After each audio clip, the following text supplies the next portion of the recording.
Ay, Tito! Oh, napadaan ka. Andiyan ka na pala? Wala ka sa tindahan mo?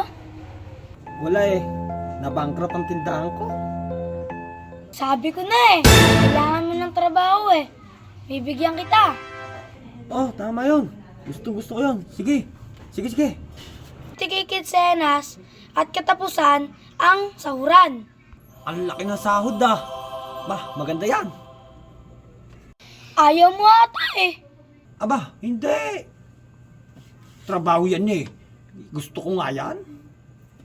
Sa bakery lang trabaho mo. Anong klaseng trabaho yan? Hihiyaw ka lang ng luto na.